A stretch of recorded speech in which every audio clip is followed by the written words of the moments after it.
अस्सलाम वालेकुम।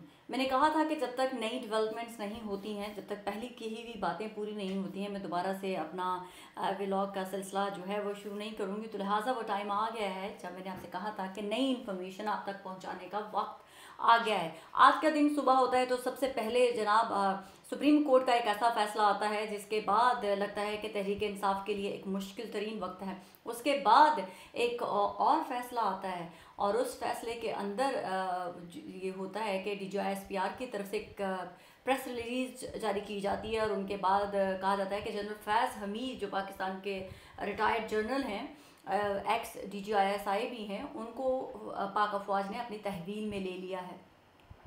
इसके बाद ऐसा लगता है कि जैसे पाकिस्तान के अंदर एक ज़लज़ला सा आ गया है।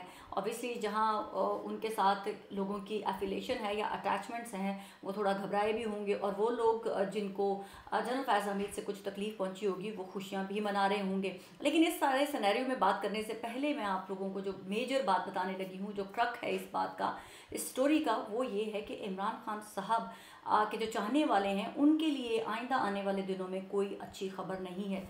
मैंने अपने पहले व्लॉग में भी यही कहा था जो मैंने लास्ट टाइम किया था, और उसमें भी मैंने ये कहा था कि मुझे इमरान खान साहब के लिए कोई भी किसी भी किस्म का रिलीफ होता हुआ नज़र नहीं आ रहा है। बाकी व्लॉगर्स जो हैं वो ज़रूर कहते रहे हैं, जो प्रो PTI हैं, कि अभी अभी इमरान खान बाहर आने लगे हैं, ये होने लगा, वो होने लगा। लेकिन आज के इंसिडेंट के बाद ऐसा कुछ भी होने नहीं जा रहा। इमरान खान साहब को कोई भी रिलीफ नहीं मिलने जा रहा है। अगर इस वक्त जो है पाक अफवाज आर्मी चीफ ने यह फैसला कर लिया है कि अगर उनके अपने इदारे के अंदर भी कुछ लोग ऐसे थे जिन्होंने पाकिस्तान की रियासत के ख़िलाफ़ काम किया या लोगों की इमा पर या अपनी खुद साख्ता किसी क्रेडिबिलिटी को यूज़ करते हुए अपने नाम और ओहदे को मिसयूज़ किया है, उनके खिलाफ भी कार्रवाई होगी। अभी जनरल फैज़ हमीद जो हैं वो सिर्फ अकेले नहीं हैं जिनके खिलाफ ये कार्रवाई होगी। अभी बहुत सारे और नाम भी आपको मंजरनामे पर नज़र आएंगे। इमरान खान साहब के लिए इस वक्त मुश्किल वक्त है। आने वाले दिनों में अगर जनरल फैज़ हमीद के ख़िलाफ़ जिस तरह से ये कार्रवाई का आगाज़ हुआ है तो इमरान खान साहब भी इस हीट से नहीं बच पाएंगे। इमरान खान साहब को जो लोग ये खुशफहमी में मुब्तला रखे हुए थे या उनको उनकी कोई अपनी सोच थी कि शायद फ़ौज जो है वो उनसे डर गई है, शायद उनसे कोई किसी किस्म की ज़ोर ज़बरदस्ती करके उनको रिलीज़ कर दिया जाएगा, तो ऐसा कुछ भी नहीं है। इमरान खान साहब के लिए मज़ीद बहुत सख्त हालात होने जा रहे हैं। पाकिस्तान तहरीक इंसाफ तो पहले ही बहुत ज़्यादा कॉम्प्रोमाइज़ हो चुकी हुई है। उनकी जो क़यादत है वो बहुत ज़्यादा कॉम्प्रोमाइज़ एक हुकूमत के साथ भी हो चुकी हुई है। वो उनके अंदर इतनी कैपेसिटी नहीं है कि वो कोई भी इंडिविजुअल लेवल के पर आकर कोई बात कर सके, बल्कि वो लोग जो बड़ा आगे बढ़ बढ़ कर जो है पाक अफवाज के ख़िलाफ़ बयान दे रहे थे, आपको अब वाज़ेह तरीके से और साफ़ और क्लियर नज़र आएगा कि उनके ख़िलाफ़ भी एक्शन लिया जाएगा। ऐसा लग रहा है कि जैसे पाकिस्तान की रियासत पाक अफवाज ने यह फ़ैसला कर लिया है कि कोई भी ऐसा शख्स जो पाकिस्तान को या पाकिस्तान की पाक अफवाज को मिलान करने की कोशिश करेगा उनको सख्त से सख्त सज़ा दी जाएगी। तो लिहाजा इमरान खान साहब या उनके चाहने वालों के लिए अच्छी खबर नहीं है। वो लोग जो व्लॉग करके आज भी कह रहे होंगे कि इमरान खान साहब ने इनको ये कर दिया, 2 ग्रुपों में लड़ाई होगी, ऐसा कुछ नहीं है। ग्रुपों में लड़ाई नहीं हो रही, बल्कि आर्मी चीफ मज़ीद स्ट्रॉन्ग से स्ट्रॉन्ग होते जा रहे हैं। पाकिस्तान के सियासतदान जो हैं वो इसका क्रेडिट जो है वो नवाज शरीफ साहब को देने की कोशिश कर रहे हैं कि ये सब कुछ वो कर रहे हैं। मैं इस पे बिलीव नहीं करती हूँ। नवाज शरीफ साहब का उसमें कोई भी लेना देना नहीं है। नवाज शरीफ साहब की इमा के ऊपर कोई भी ऐसा एक्शन नहीं लिया जा रहा है। ये होली सोली इदारे का अपना एक्शन है जो भी लिया जा रहा है या वो लेने जा रहे हैं। मज़ीद और लोगों के ख़िलाफ़ भी लेंगे, बल्कि इस घेरे में सियासतदान भी बहुत सारे आएंगे। जो लोग इस इंसिडेंट को देख के जो खुशियाँ मना रहे हैं, मैं उनके लिए एक ही एडवाइस करूँगी कि ये हीट जो है सबके घरों तक पहुँचेगी। तो इसलिए लिहाजा आप लोग खुशी मनाते वक्त ज़रा सोच लीजिएगा।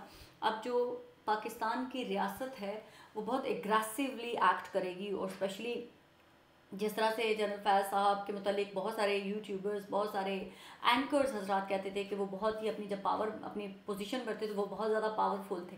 लेकिन मेरा एक सवाल है कि उस पावर को मिसयूज़ किसने करवाया?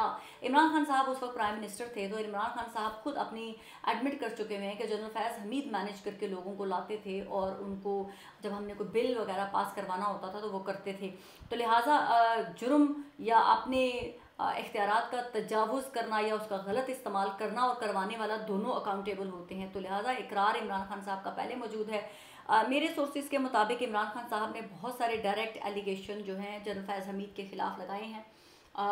उन्होंने तमाम बर्डन जो है वो जनरल फैज़ हमीद के ख़िलाफ़ लगाया है। उन्होंने अपनी हर चीज़ को जनरल बाजवा के साथ अटैच करके जो कहा है जनरल फैज़ को कितनी सख्त और स्ट्रॉन्ग सज़ा मिलती है ये तो हमें आने वाला वक्त बताएगा। लेकिन अगर वही उसी हीट की 1% भी हीट जो है इमरान खान साहब तक पहुंच गई तो इमरान खान साहब बहुत ज़्यादा डैमेज हो जाएंगे। इनका कैरियर आगे जो है वो इतना मुझे ब्राइट नज़र नहीं आ रहा। इमरान खान साहब की जो पार्टी है वो जो उन्होंने इतना एक मोमेंटम बना के ग्रैब करने की कोशिश की थी, कभी वो तलबा को फोर्सफुली जो है बांग्लादेश की तर्ज की चीज़ें सोशल मीडिया के ऊपर स्प्रेड कर रहे थे और वो कह रहे थे कि जनाब हम सोशल मीडिया की तरह के तलबा की यहाँ पे भी कोई एक मोमेंटम स्टार्ट करने वाले हैं, वो आपको आइंदा आने वाले दिनों में टोटली पिक्चर से आउट होते हुए नज़र आएंगे। बल्कि ओवरसीज़ के अंदर बैठे हुए जो लोग हैं पाक अफवाज या पाकिस्तान की रियासत के ख़िलाफ़ बयानियाँ बना रहे थे उनके ख़िलाफ़ भी बहुत स्ट्रॉन्ग जो है वो एक्शन लिया जाने वाला है। जनरल बाजवा भी इसकी ग्रिप में आएंगे। बहुत सारे ऐसे लोग जो यूट्यूब पे ऊपर फेक प्रोपेगेंडा करते हैं उनके मुतल्लिक भी घेरा जो तंग किया जाएगा। इमरान खान साहब के लिए मुश्किलें हैं। इमरान खान साहब के लिए अभी कोई रिलीफ नहीं है। इमरान खान साहब को रिलीफ मिल सकता था लेकिन इमरान खान साहब ने अपनी नादानियों की वजह से वो अपॉर्चुनिटी वेस्ट कर दी है, जिसको वो ये कहना चाह रहे हैं कि शायद वो किसी किस्म की डील नहीं कर रहे थे। इमरान खान साहब हमेशा डील की कोशिश में थे। इमरान खान डील करने की कोशिश में हर वक्त जो भी बोलते हमा तन थे, लेकिन वो अपॉर्चुनिटी जो है हमारे इस्टेब्लिशमेंट को काबिल कबूल नहीं थी। तो लिहाजा अगर डील कबूल नहीं की जा रही थी तो हमारी इस्टेब्लिशमेंट की तरफ से थी। इमरान खान साहब की पूरी कोशिश थी। जब भी इमरान खान साहब को एग्रेसिव किस्म का स्टेटमेंट देते हैं तो आप समझ लीजिएगा कि उनकी बात बन नहीं रही है, जो वो कहना चाह रहे हैं वो माना नहीं जा रहा है। आज जैसे इमरान खान साहब का एक लंबा चौड़ा एक स्टेटमेंट आता है, ऐसा लगता है जो उनके सोशल मीडिया के अकाउंट से यानी कि ट्विटर के ऊपर जो है वो उन्होंने शेयर किया। डेफिनेटली इमरान खान साहब तो अपना ट्विटर अकाउंट नहीं हैंडल करते हैं, वो जो कोई भी हैंडल कर रहा है वो इमरान खान साहब को डैमेज कर रहा है। क्योंकि इमरान खान साहब की वो जो स्टेटमेंट है वो इस कदर डैमेजिंग है जिसमें दोबारा से वर्गलाने की कोशिश की जा रही है, दोबारा से इंस्टिगेट किया गया है, दोबारा से चैलेंज किया गया है पाक अफवाज को और पाक अफवाज के आर्मी चीफ को। वो इमरान खान को मज़ीद पीछे धकेल देगा। बिल्कुल उसी तरह से जब इमरान खान साहब के ऑलमोस्ट हर चीज़ फाइनल हो चुकी थी, इमरान खान साहब ने एक स्टेटमेंट देकर जो है अपने पाँव पर कुल्हाड़ी मार ली थी। वो ये स्टेटमेंट थी और मेरा भी लोग आज भी ऑन रिकॉर्ड है जिसमें मैंने कहा था कि अब मुझे इमरान खान साहब जेल से बाहर आते हुए नज़र नहीं आ रहे हैं। और अब इमरान खान साहब ने वो ये स्टेटमेंट दिया था कि मेरी मिसेस को पाकिस्तान के army chief general Asim Munir जो हैं वो जेल में डालवाना चाहते हैं। तो मैंने उसके बाद कहा था कि इमरान खान साहब अब आपकी मिसेस जेल में ज़रूर जाएंगी, क्योंकि शायद पहले उन्हीं की वजह से आपकी मिसेस जेल से बाहर थी, लेकिन अब आपकी ये ख्वाहिश कि वही सब कुछ कर रहे हैं तो उन्होंने उनकी मिसेस को भी जेल में डालकर साबित कर दिया कि शायद ये कानून उनके गिर्द इतना सख्त घेरा कर चुका हुआ था कि बुशरा बीबी जेल से बगैर नहीं रह सकती थी। लेकिन बहरहाल अब नवाज शरीफ साहब को उनकी पार्टी के लोग क्रेडिट देने की कोशिश कर रहे हैं कि मियाँ साहब जो हैं वो तोते उड़ाने नहीं आए थे, पता नहीं कबूतर उड़ाने नहीं आए थे, वो तोते उड़ा गए हैं। तो तोते सबके उड़े हुए हैं इस वक्त, ये मैं आपको बड़ा क्लियर बता दूं। कोई भी पॉलिटिकल पार्टी इस पोजीशन में नहीं है कि वो कोई भी किसी भी किस्म की डिमांड कर सके या वो किसी भी किस्म की उस पोजीशन में हो कि वो कहें कि ये सब कुछ हम करवा रहे हैं। डेफिनेटली इस सिचुएशन को सब इंजॉय ज़रूर कर रहे हैं। जैसे मैंने पहले कहा कि जनरल फैज़ हमीद की वजह से बहुत सौ को तकलीफ भी थी और उनसे फ़ायदे जो सबसे ज़्यादा पहुँचे हैं वो इमरान खान साहब और उनकी हुकूमत को, उनकी पार्टी को हुए थे। जनरल फैज़ की वजह से ही इमरान खान साहब की हुकूमत जो है वो इतना अरसा पुरलॉन्ग हो सकी थी। तो लिहाजा अगर पीटीआई ये समझ रही है कि ये सिर्फ़ और सिर्फ जनरल फैज़ के ख़िलाफ़ कोई कार्रवाई है तो वो अहमकों की जन्नत में रह रहे हैं। इमरान खान साहब और उनकी पार्टी भी इसकी गिरफ्त में आएगी और बड़ी सख्त गिरफ्त होगी। जो पीछे इनके साथ हुआ है वो इसको भूल जाएंगे। जितनी आगे इनके ख़िलाफ़ जो है वो गिरफ्त टाइट होने वाली है। इमरान खान साहब के पास अब फ़िलहाल माफ़ी मांगने का कोई ऑप्शन नहीं बचा है, क्योंकि अब खाली माफ़ी ही नहीं मांगेंगे। कहा जा रहा है कि इमरान खान साहब को अब नाक भी रगड़नी पड़ेगी। बहुत सारे और लोगों के नाम भी आ रहे हैं कि उनका भी कोर्ट मार्शल किया जाएगा, जिस तरह से जनरल फैज़ हमीद का कोर्ट मार्शल किया जाएगा। ख़बरें ये भी हैं कि शायद उनका रैंक भी उनसे वापस ले लिया जाए। लेकिन ये तो आने वाले दिनों में ही हमें पता चलेगा कि फ़ौज किस तरह से एग्रेसिवली एक्ट कर रही है। आप ये सोच लें कि कितनी ख़तरनाक बात है कि पाकिस्तान की पाक फ़ौज अपने ही किसी सर्विंग जर्नल के मुतल्लिक अगर इतना सख्त एक्शन लेने जा रही है तो वो किसी भी सियासतदान को नहीं छोड़ेंगे। और रही बात कि जो लोग तकिया करके बैठे हुए थे पाकिस्तान की जुडिशरी के ऊपर, जुडिशरी ने तो जो आज है वो एक फ़ैसला दे दिया कि इमरान खान साहब जो हैं उनकी पार्टी ने स्टे लिया हुआ था लाहौर हाई कोर्ट से, सुप्रीम कोर्ट ने उसको नल एंड वाइड करार देते हुए जो है वो इलेक्शन कमीशन का फ़ैसला बहाल कर दिया है। तो लिहाजा इमरान खान साहब की पार्टी के कुछ लोगों के जो हल्के रीओपन होने थे उसमें इमरान खान साहब की पार्टी के लोग जो हैं वो हार जाएंगे। वो पार्टी की रिकाउंटिंग में जो है वो वोट आपको नज़र आएगा। आप उसको आप जो भी मर्ज़ी कर लें कि ये फेक था, ये असल था, क्योंकि अगर आप जीते हुए थे तो उसकी रिकाउंटिंग में भी आपको डरना नहीं चाहिए।